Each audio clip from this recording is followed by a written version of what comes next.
Hoje nós temos aqui o prazer de ver a experiência do Rafael Braz, que é um radiologista intervencionista extremamente hábil e que eu conheci ainda na sua passagem do Instituto Nacional do Câncer, quando ficamos sabendo que tínhamos uma referência em comum, que é o Renan Flacker, que foi a grande referência da radiologia intervencionista no Brasil, da época onde ele dava todas as aulas de todos os setores de radiologia intervencionista, e depois ele foi para os Estados Unidos e faleceu alguns anos atrás. Mas isso é uma memória que nós temos assim em comum de referência de profissional. O Rafael mostrou que é um bom discípulo do Renan e vai mostrar aqui uma sua experiência nessa área proposta no estudo da hipertensão portal. O Rafael, ele, além de ser um excelente radiologista intervencionista, ele é o responsável pelo setor de radiologia intervencionista do Barra-Dor e é o coordenador da pós-graduação em radiologia intervencionista do IDOR, já também há algum tempo. Então, Rafael, por favor, faça as honras da casa e apresente seu tema. Obrigado, Marino, pela introdução. Um prazer enorme estar com você mais uma vez, sempre é bom.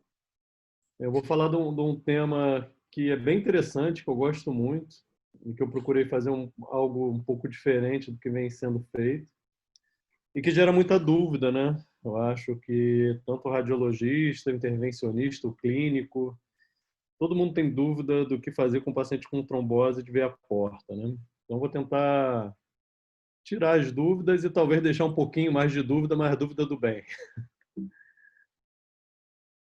Bem, a prevalência de trombose de veia porta, ela chega, assim, nos trabalhos, na literatura, em 1 a cada 100 mil da população geral. Mas nos pacientes com cirrose, está relatado até 16%, que é diagnosticado em vida no paciente com cirrose, né?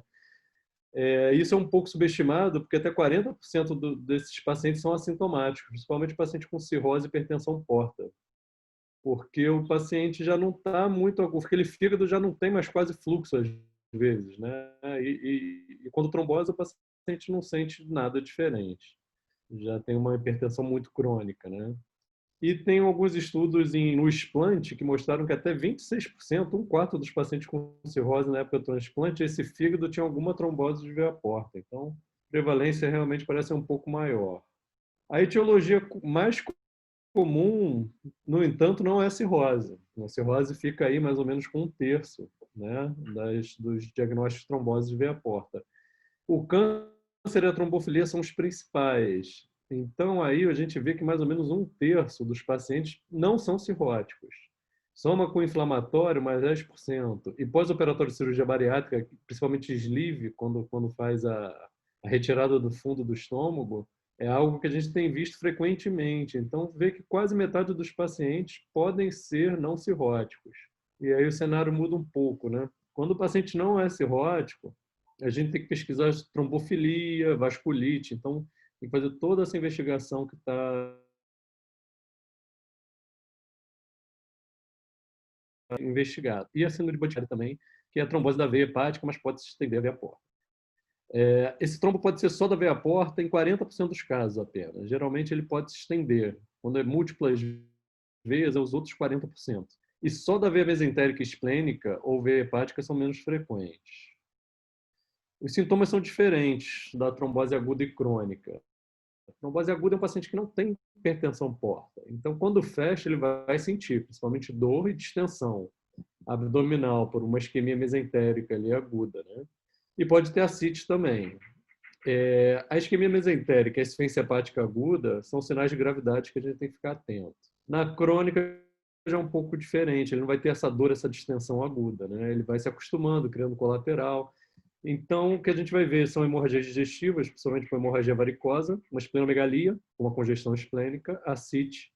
O desenvolvimento de Shunt leva a encefalopatia hepática e a diarreia crônica é um sintoma que não se dá muita importância, porque ninguém entendia muito bem, mas agora se entende. Essa diarreia crônica, a congestão venosa crônica do intestino, acaba levando a uma saturação do sistema linfático, que tenta compensar a absorção, né, desse líquido que está ali. Porém, quando esse sistema linfático fica saturado, começa a haver uma má absorção de lipídio do intestino. Que os lipídios, os triglicerídeos de cadeia média, são todos transportados pelo sistema linfático. Isso vai causar uma diarreia lipídica. E, em geral, quando a gente trata, a diarreia some no dia seguinte. Os aspectos radiológicos da trombose portal são diferentes, né? Na aguda a gente vê um aumento do diâmetro da veia porta com essa falha de enchimento. Já na crônica, a gente não consegue identificar a veia porta na maioria dos casos. Vira um anel de fibrose que a gente identifica essa circulação colateral, essa transformação cavernomatosa da veia porta. E, claro, esplenomegalia, varizes, Shunt. E quando o trombo é tumoral, ele pode ser um pouco semelhante à trombose aguda da veia porta, porém esse trombo vai captar contraste e, em geral, a gente vê um tumor próximo. Vou começar a falar um pouco de tratamento agora. Então, na fase aguda, já está bem estabelecido que a gente tem que anticoagular, paciente cirrótico ou não cirrótico. Tá? Tem alguns estudos que mostram a recanalização de 71% quando você anticoagula versus 42%. Uma recanalização completa da veia porta em metade dos casos versus 1/3. E a progressão da trombose para os territórios mesentérico e esplênico é bem menor, mais de 3 vezes menor quando você anticoagula. E, por incrível que pareça, o sangramento, mesmo no cirrótico com varizes, não muda. É igual se você anticoagula ou não. Quando você repermeabiliza a veia porta, você melhora a hipertensão porta e a chance de sangrar de varizes diminui também. Então, a anticoagulação está bem estabelecida. Tá? Então, a gente anticoagula paciente com cirrose. O guideline da Sociedade Americana de Doenças Hepáticas também recomenda até em assintomático, tá? Mas isso é um pouco controverso. E pacientes sem cirrose, anticoagular sempre. Somente se você não vai anticoagular, tem um risco elevado de complicação hemorrágica. O paciente teve um AVC hemorrágico, pós-operatório imediato de uma cirurgia de grande porte, mas a ideia é anticoagular todo mundo. E já tem alguns trabalhos mostrando que os anticoagulantes orais novos, né, o Xarelto, Eliquis, enfim, eles têm uma eficácia muito boa também. Ainda é off-label, ainda a gente vê muito usando varfarina para esses pacientes, mas não tendo trombofilia, eu, por exemplo, já me sinto confortável de prescrever e tenho prescrito. Então, vamos começar a separar. Na fase aguda, quando que a gente faz intervenção? A gente vai anticoagular todo mundo. Quando é que precisa a gente intervir? Quando essa trombose está levando a um sinal de insuficiência hepática, isquemia mesentérica, que a gente vai ver como uma distensão, acidose metabólica, né? Começando a fazer sepse, tomografia com sinais de isquemia mesentérica com gás em parede, quando essa trombose se estende às veias mesentéricas, né? E a progressão dos sintomas, apesar da anticoagulação. Então, você anticoagula, deu 2, 3 dias, o paciente só piora, você vai ter que fazer alguma coisa, provavelmente. Tem alguns tipos diferentes de intervenção. Tem a infusão de fibrinolítico na artéria mesentérica superior. A ideia é você injetar o fibrinolítico e ele concentrar mais no território da veia mesentérica e depois da veia porta. É um pouco controverso. Na minha própria equipe tem médico que faz bastante, tem sucesso. Eu nunca tive muito sucesso, então eu não tenho feito. E tem a trombectomia química e mecânica da veia porta. Então, a gente tem alguns acessos à veia porta. Não dá para acessar pela veia femoral, por exemplo. Veia porta, ela se forma da junção das veias mesentéricas, esplênica e gástrica. Então, a gente tem que acessar pelo fígado, um acesso portal ali direto, transhepático, pelo baço, ou transjugular, pela veia hepática, funcionar pelo parênquima veia porta. E a gente pode fazer um TIPS também, na fase aguda, tá? Principalmente paciente cirrótico que já não tem fluxo na veia porta. Então, você fazer uma trombectomia numa veia porta que o fluxo já é fugal, ou quase não entra mais no fígado, vai acabar trombosando de novo pela lesão endotelial que você vai fazer. Tá? Então, vou mostrar alguns exemplos aqui. Um paciente de 58 anos, já com 22 dias de dor difusa que piorava com a alimentação. E ele tem uma história de hepatite B, elevação de transaminases, distensão abdominal, ainda sem sinais de peritonite. Então, a tomografia contraste faz portal, às vezes hepáticas pérvias, mas agora a gente vai conseguir ver Aqui agora, a veia porta com uma falha de enchimento, se estendendo à esplênica e até a mesentérica. Esses pacientes, em geral, com tantos dias de sintomas, se você não fizer nada, raramente eles vão melhorar. É uma trombose muito extensa. Então, nesse caso, foi feito um acesso pelo fígado, transhepático à veia porta, aqui uma injeção de contraste na veia esplênica, mostrando que ela tem trombo, e aqui com 22 dias já tem varizes de fundo gástrico. E aqui pela veia gástrica esquerda já uma transformação cavernomatosa da porta. Então aqui foi feito um sistema de trombectomia, que é o Angiojet, tá? Que ele é um jato de alto fluxo, de alta pressão, que ele fragmenta o trombo e aspira ao mesmo tempo. Tá? Ele tem que ter um pouco de cuidado, porque ele causa hemólise e pode prejudicar a função renal, mas ele é bem efetivo. Aqui mostrando já uma reperfusão da veia esplênica. É aqui uma angiografia da veia mesentérica, mostrando uma trombose extensa também. E depois de fazer essa trombectomia, um pouco de RTPA também, mostrando a reperfusão muito boa da veia porta, já vendo um parenquimograma muito bom. E esse paciente teve alta 4 dias depois, anticoagulado já com anticoagulante novo, né, rivaroxabana. E aqui, 2 semanas depois, mostrando uma reperfusão muito boa aqui da veia mesentérica. Aqui. E da veia porta também, que já vai aparecer, da esplênica, e da veia porta, uma reperfusão completa da veia porta. Esses pacientes evoluem muito bem, né? Ficam anticoagulados pelo menos 6 meses, e, claro, tem que pesquisar a trombofilia. Aqui é um outro caso, de uma trombose nossa lá do Barradão, uma trombose de veia porta aguda, 12 dias de dor e refratário, analgésico e clexâneo, um paciente de 47 anos, e já com uma elevação de lipase. A lipase nem sempre é sinal de pancreatite. Quando tem isquemia mesentérica, a lipase também aumenta. Então aqui a gente vê uma trombose aguda, pegando os dois ramos, o ramo esquerdo e direito da veia porta, o tronco da veia porta todo trombosado, e aqui se estendendo a mesentérica. E esse edema, né, em volta da veia mesentérica que a gente vê na tomografia, bem típico de uma trombose aguda também. Então aqui a gente vê aqui a veia porta aqui trombosada, né? E a gente já vê mesmo com 12 dias, né, dá para ver aqui uma transformação cavernomatosa da veia porta. Nossas varizes acontecem rápido, tá? Tem relato de endoscopia com 5 dias com variz de esôfago. Isso é uma coisa que a gente tem que ficar atento também. O paciente pode sangrar, principalmente nessa fase aguda. E aqui o trombo se estendendo até a periferia ali da veia porta direita, o que dificulta muito o nosso acesso. Então, foi tentado um acesso transhepático, só ramo muito periférico livre de trombose, não consegui recanalizar a veia porta por aqui, então eu optei por acesso esplênico. É uma punção guiada da veia esplênica, um ramo dentro do baço ainda, e aqui a flebografia, e a gente já vê aqui até varizes de esôfago, aqui em cima. Deixa eu pausar um pouco, tentar voltar a imagem.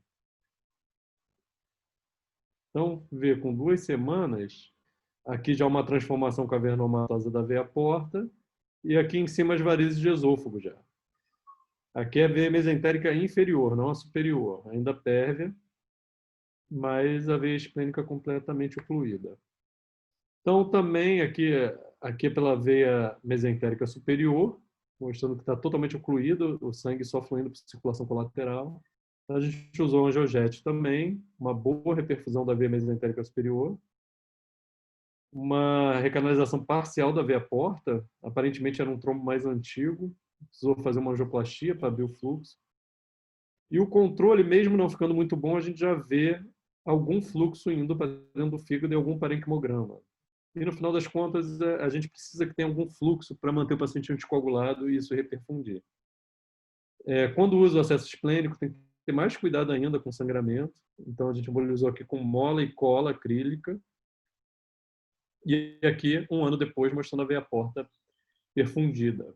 Então, é um outro caso de sucesso na fase aguda. E o último acesso é o acesso transjugular. Ele, quando tem trombose de veia porta, você puncionar pela veia jugular a veia porta é bem complexo. Mas é muito atraente quando o paciente está com ascite, né? Se você fizer uma punção do baço ou do fígado com ascite, o risco de sangramento peritoneal é muito alto. Então, nesse caso aqui, o paciente tinha CIT, 40 anos também. Você vê que essa faixa etária é bem típica, né? Entre os 35 e 50 anos. Gente com dor abdominal a 48 horas, dose metabólica já e espessamento de ossos delgado. Então, a gente conseguiu acessar, a gente vê aqui uma porção da veia porta cheia de falha de enchimento até em ramo periférico. Mas com muita fé e insistência, a gente consegue recanalizar essa veia porta, a veia porta direita praticamente ocluída, a veia porta esquerda pérvia mais distal. E um trombo ocupando toda a luz do tronco da veia porta. Então, também usamos esse sistema. É o mais usado, mas hoje tem outros só de aspiração, outros só de fragmentação, mas esse é o mais usado. Uma angioplastia também, e a gente vê uma reperfusão boa aqui da veia porta direita. E quando a gente faz esse acesso, esse tipo de acesso transjugular, tem uma vantagem muito grande, porque aqui não tem risco de sangramento. Então, mesmo não ficando muito bom, a gente pode manter um catéter de multiperfurado para infusão de fibrinolítico. Porque se sangrar, sangra para dentro da veia. Então, isso é muito bom. A gente deixou por 48 horas e esse paciente foi de alta, assintomático. Esse eu não tenho ele sumiu do consultório, eu não tenho controle depois tardio. Mas o paciente ficou muito bem em 2 dias e foi de alta no 4º dia. Agora, na trombose portal crônica, aqui que eu vou dar mais atenção, já virou uma fibrose e já tem uma transformação cavernomatosa, varizes de esôfago, varizes de fundo gástrico, pode ter ascite, shunt. E esses pacientes ficam muito sintomáticos, né? Tanto o cirrótico quanto não cirrótico. A gente tem algumas opções. A opção clássica é o TIPS, né? Quando a gente não consegue fazer o TIPS, a gente tem o BRTO ou o parto, que é uma técnica diferente, que a ideia aqui é você entrar num shunt pleno-renal, ocluir ele e, através dele, embolizar as varizes de fundo gástrico, principalmente, e esôfago menos. Você também pode embolizar o baço. Tá? O baço, quando você tem a trombose crônica de veia porta, fica enorme. Isso causa 2 coisas. Volta mais sangue pela veia esplênica, que faz um círculo vicioso, piorando a hipertensão porta e causando um aumento das varizes de fundo gástrico. E ele também causa plaquetopenia. Então, paciente plaquetopênico com muitas varizes é uma combinação muito ruim. Então, você tem essa opção da embolização esplênica parcial para diminuir um pouco o volume do baço, você reduz um pouco a hipertensão porta e reduz o fluxo das varizes, dos shunts e aumenta as plaquetas. Mas é um procedimento que complica bastante, então a gente tem que ser bem criterioso na hora de fazer esse procedimento. E você pode simplesmente ocluir os shunts quando a queixa do paciente é puramente cefalopatia. E a recanalização da porta aqui, que é uma coisa que eu tenho levantado a bandeira sem TIPS, tá? Para o paciente não cirrótico. Simplesmente recanalizar a veia porta, que eu vou mostrar mais adiante. Então, em pacientes cirróticos, os sintomas de hipertensão portal refratários, né? Essa indicação clássica de um TIPS, né? Não só com trombose de veia porta, mas no cirrótico de maneira geral. Então, acontece ascite refratária, uma hemorragia digestiva, classicamente, refratária à ligadura de varizes, ou no paciente Child B, quando interna com hemorragia aguda, com sangramento agudo na endoscopia, ou Child C, que interna com sangramento, seria indicação de TIPS. E como uma ponte para transplante, aquele paciente que está controlando mal os sintomas e tem perspectiva de transplante. Agora, no não cirrótico, eu acho que tem que tratar todos. Por que você vai deixar um paciente com trombose de veia porta, né? Sabendo que ele vai evoluir com sangramento, com varizes, com ascite, com encefalopatia, piora da função hepática, isquemia crônica do fígado, podendo evoluir até para um transplante. Eu acho que a gente tem que intervir em todos eles. Por que hoje não se advoca isso? Porque nos guidelines o tratamento é anticoagulação ou TIPS. E TIPS, você pode trocar uma doença por outra. Você pode trocar uma hipertensão porta por uma encefalopatia, por uma piora da função hepática pelo shunt, sabendo que ele tem trombose da veia porta. Quando você fizer um TIPS, não vai entrar muito fluxo para o fígado. E aquele fluxo entrava por circulação colateral, né? por uma transformação cavernomatosa. Então, esse fluxo que alimenta o fígado vai todo pelo shunt. Por que não recanalizar só a veia porta? Esse fígado, ele sabendo que não há aqui uma hipertensão portal sinusoidal. É um fígado que quer sangue. Tá? Ele não tem cirrose. não tem hipertensão porta a nível dos sinusoides, ele tem a hipertensão pré-portal. Então, por que não tratar a causa ao invés de ficar correndo atrás da consequência? Então, quando eu acho que tem que indicar, quando o paciente já tem ascite, qualquer sinal de hipertensão porta que já está incomodando o paciente. Então, o paciente tem ascite, tem isquemia mesentérica crônica com diarreia, já teve hemorragia digestiva ou tem varizes de grande calibre, encefalopatia hepática, eu acho que esse paciente merece uma chance. E sabendo que o paciente com trombose de veia porta não cirrótico, raramente ele vai ter um transplante hepático, porque além da trombose de veia porta complicar o transplante, com toda aquela transformação cavernomatosa, a anastomose é muito complicada e ele pontua abaixo no MELD. Então ele fica muito atrás da fila, raramente ele vai ter a oportunidade de receber um transplante de fígado. Então vou mostrar aqui 3 casos bem interessantes. Tá? Esse é um paciente de 38 anos, uma trombose crônica de veia porta após cirurgia bariátrica há 6 anos. Então, assim, uma trombose crônica já é uma fibrose há 6 anos. Então, o paciente tem ascite, diarreia crônica e episódios de hemorragia digestiva refratária à ligadura nos últimos 3 anos. Então, a gente já vê um fígado diminuído de calibre, uma ascite ali pequena, né, ali subdiafragmática, um baço relativamente grande, né, uma esplenomegalia. Aqui no hilo hepático, a gente não vê veia porta, só vê a transformação cavernomatosa, você vê que o fígado é bem diminuído.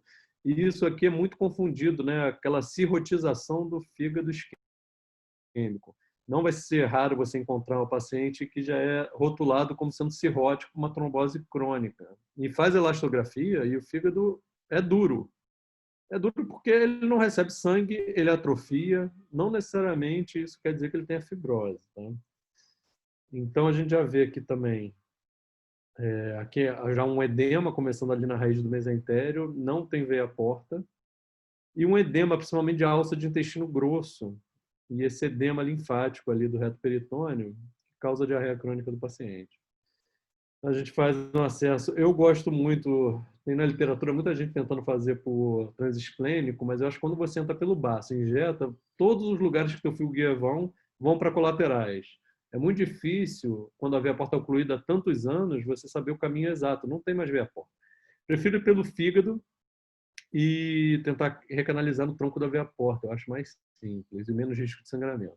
Então, uma punção guiada por ultrassom, aqui um ramo da veia porta direita, aqui o fio guia batendo na área de oclusão, e depois de recanalizar, né, a gente injeta aqui na junção do mesentérico e vê só essa nuvem.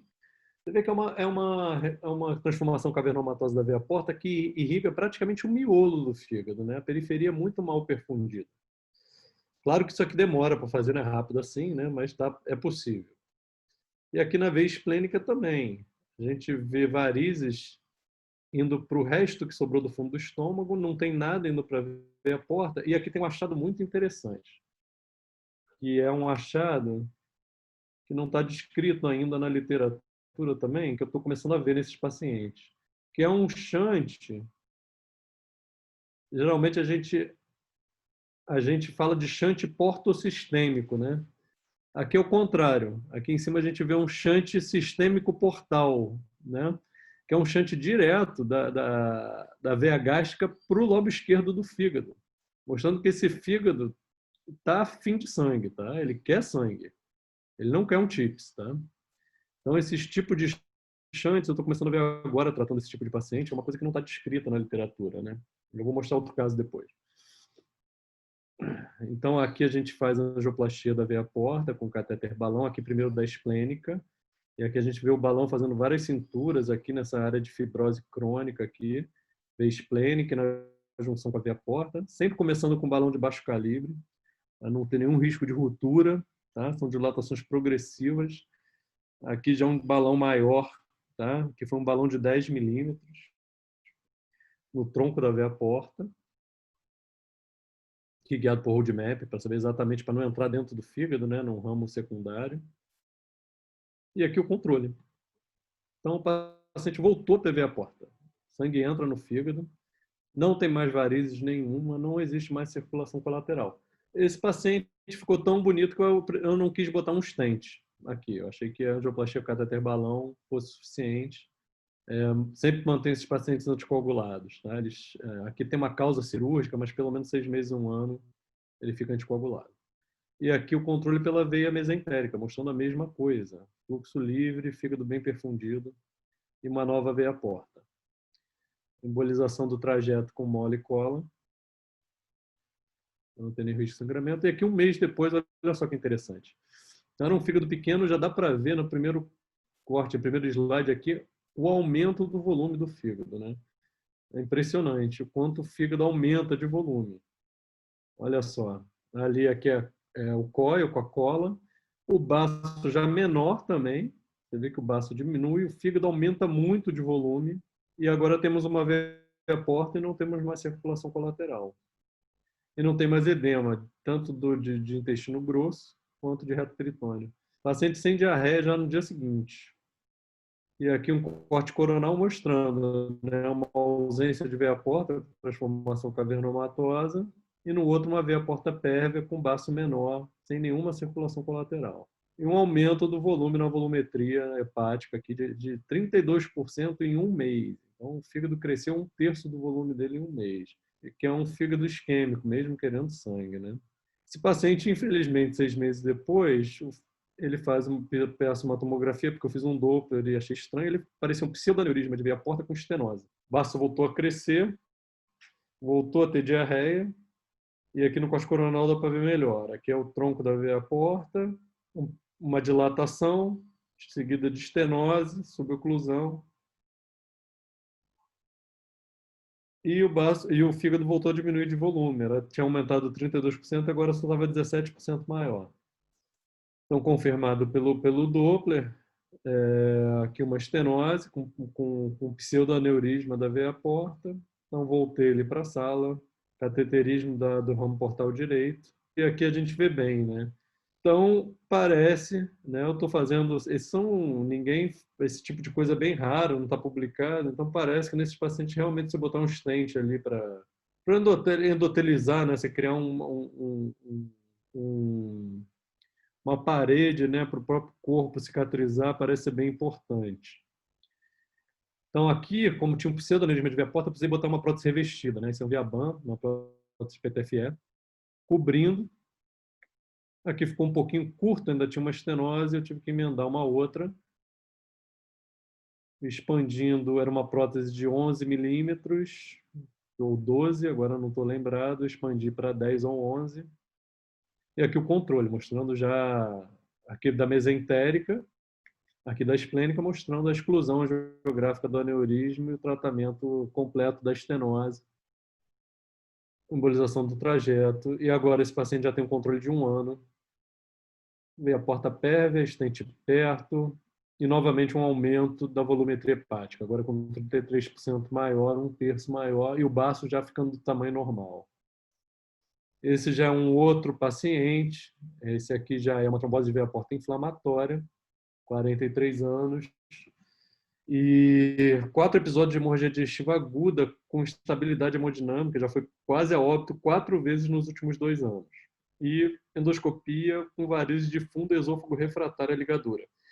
E aqui nesse corte coronal a gente vê as varizes aqui no fundo gástrico, a gente vê a transformação cavernomatosa da porta, um baço enorme, um fígado pequeno. Às vezes é difícil funcionar a veia porta nesses pacientes porque tem pouca janela, de tão pequeno que é o fígado. Mas aqui foi um acesso bom, a gente vê a área de oclusão, e aqui após recanalizar, injetando da esplênica, a gente vê a quantidade de varizes de fundo gástrico que esse paciente tem. O estômago dele é praticamente só varizes, né? E aqui indo para o esôfago já, nada vai para a veia porta. Aqui já implantando um stent, isso é um Zilvervena, é um stent feito para veia, né? Para veia ilíaca, mas que fica muito bom para esses casos. É um stent de 14 milímetros, né? Que eu acho que é um bom tamanho, porque a veia porta, apesar de estar pequena aqui, porque ela está ocluída cronicamente, ela deve expandir até uns 13, que seria, né? De 11 a 13, um volume, um diâmetro normal aí de veia porta. E aqui no controle já não tem mais variz nenhuma, é imediata. Impressionante como muda o fluxo, né? O fígado isquêmico praticamente puxa todo esse sangue aqui. Então, aqui um mês depois, a gente já vê que o baço, que tinha 19 centímetros, foi para 15, um fígado bem maior, não tem mais variz nenhuma, nem de esôfago, nem de estômago. E olha o tamanho do fígado, um mês depois. Realmente os resultados são impressionantes, né? Aumento de 25% do volume hepático em um mês, endoscopia de um mês sem varizes, sem gastopatia, sem nada. E aqui, um ano depois, comparando com o pré, a gente vê o tamanho do baço que ficou e o tamanho do fígado, né? Um aumento de 40% do volume hepático. Então, um resultado fantástico. E o terceiro caso, que é um caso mais complexo, é um paciente de 54 anos, que também fez trombose de veia porta já há 8 anos, pós-cirurgia bariátrica. E esse paciente ele já fez várias ligaduras de esôfago. O problema principal dele é que ele é psiquiátrico e está com encefalopatia refratária. Então, uma combinação explosiva, né? O paciente já completamente louco com encefalopatia, ele pegava o carro 2 horas da manhã, batia o carro, enfim, a família estava completamente alucinada com o paciente. Na tomografia a gente vê um fígado muito pequeno de volume e aqui nessa imagem eu chamo a atenção para a recanalização da veia umbilical. Então, olha só, esse paciente não tem cirrose e ele tem trombose de veia porta. Esse fluxo não está fugindo do fígado, tá? Ele recanalizou a veia umbilical em direção ao fígado, ao contrário. Então, isso seria um shunt sistêmico portal. E ele não tem um baço tão grande, porque ele tem muito shunt. Ele tem aqui no hilo hepático, a gente não vê veia porta. E aqui no hilo esplênico, a gente já começa a ver essas circulação colateral toda, essa veia cava enorme, tudo decorrente aqui de um shunt esplenorenal gigante, né?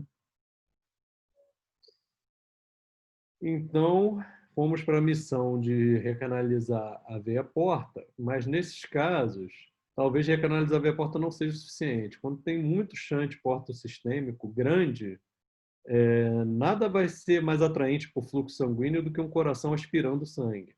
Então, dificilmente um fígado isquêmico vai conseguir competir com um shunt esplenorenal gigante. Eu vou mostrar aqui. Então, aqui a gente não tinha nem dica de onde estava o tronco da veia porta. Mas depois de muita insistência, eu consegui achar um caminho, um fio guia, ali mostrando a veia porta. E quando injeta, aqui é a veia mesentérica inferior, tá? Vem da esplênica, todo o sangue vai para o shunt aqui espleno-renal. Aqui veia cava, veia renal. Então é feita a angioplastia com cateter balão, a injeção mostra que um fluxo muito discreto para o fígado, indo ainda quase tudo para o shunt. Resolvi botar um stent, né, julgando que pudesse ser uma dilatação inadequada. Dilatando o stent aqui, com um calibre aqui de 10 milímetros. Para expandir ele melhor, né, para ver se o fluxo começa a ir para o fígado. E quando eu injeto, não vai para o fígado. Então, se você não fechar, quando o paciente tem muito shunt, você faz o controle e está indo para o shunt, para recanalizar a veia porta ser bem sucedido, você tem que ocluir todos esses shunts. A ideia aqui não é só melhorar a encefalopatia, é forçar o sangue para o fígado. Tá?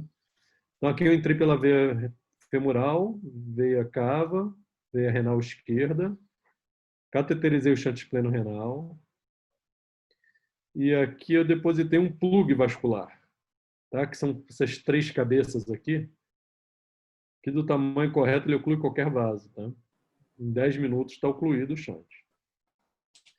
E aí, quando faço controle, já entra algum sangue para o fígado, mas ainda tem esse shunt aqui, espleno-mesentérico, e indo para a gonadal também muito grande. Então, dei um trabalhinho aqui para cateterizar, embolizar esse shunt, microcatéter, mola, cola.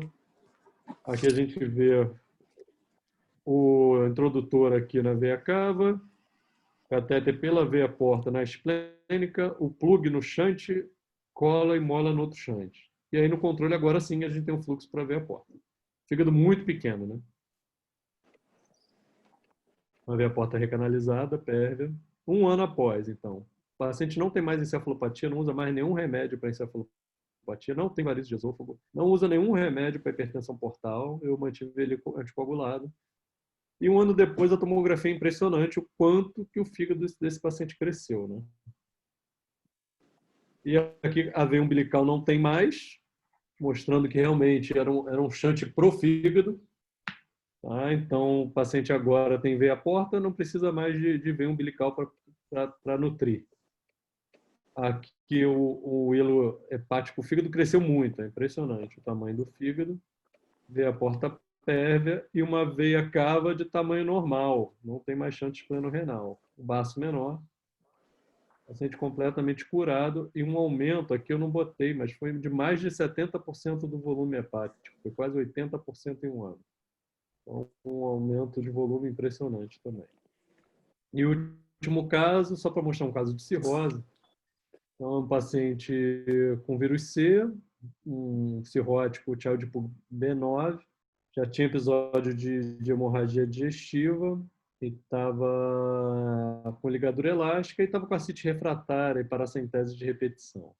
Então, essa é a tomografia dele, né? A gente vê uma ascite enorme, uma trombose da veia porta, do tronco da veia porta parcial, trombose da veia porta esquerda, direita, trombose quase total aqui do tronco da veia porta, se estendendo tanto a veia porta direita quanto a esquerda.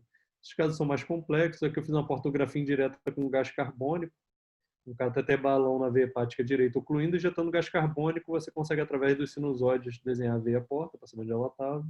Uma punção do ramo mais periférico, recanalização, um gradiente porto-sistêmico de 16. Gradiente porto-sistêmico normal, na pessoa normal, é até 5. Acima de 12, o risco de morte por hemorragia é muito alto. E ali a gente já vê várias varizes de fundo gástrico através da esplênica. Então a gente fez uma angioplastia e colocou um TIPS, dilatado aqui para 8. Gradiente após abaixo de 12, que é o que a gente quer. E um fluxo preferencial pelo TIPS. Uma coisa perigosa é que tem trombose. A gente não vê tanto fluxo aqui pro parênquima. Isso é um risco. Geralmente esses pacientes têm um risco um pouco maior de evoluir com encefalopatia. Então, 3 meses após, o paciente quase sem ascite. E o fluxo do TIPS fez a veia porta ficar completamente recanalizada, né? Isso é uma coisa que a gente vê também. Quando você libera o fluxo e deixa anticoagulado, o paciente recanaliza a veia porta, mesmo sendo crônico. Aqui o stent, a veia porta direita. O paciente ficou muito bem durante muito tempo, mas após um ano começou a evoluir com cefalopatia refratária.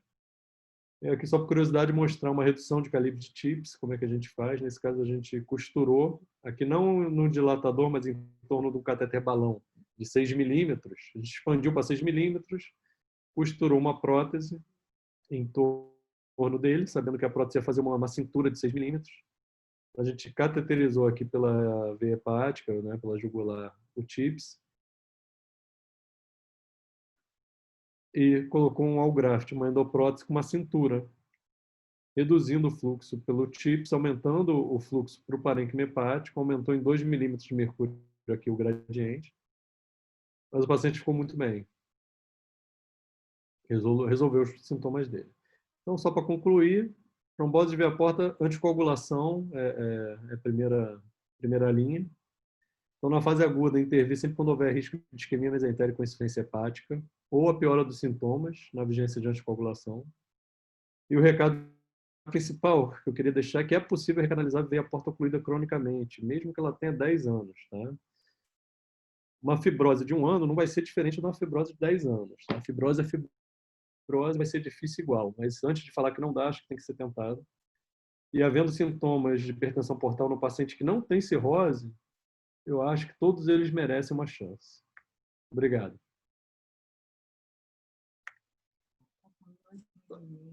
Rafael. Excelente, Rafael. Excelente apresentação. Me lembrou muito realmente o Renan, quando ele começou a apresentar os casos de embolização de varize por via transhepática, que era uma coisa que não se fazia nos anos 80, né, imagino.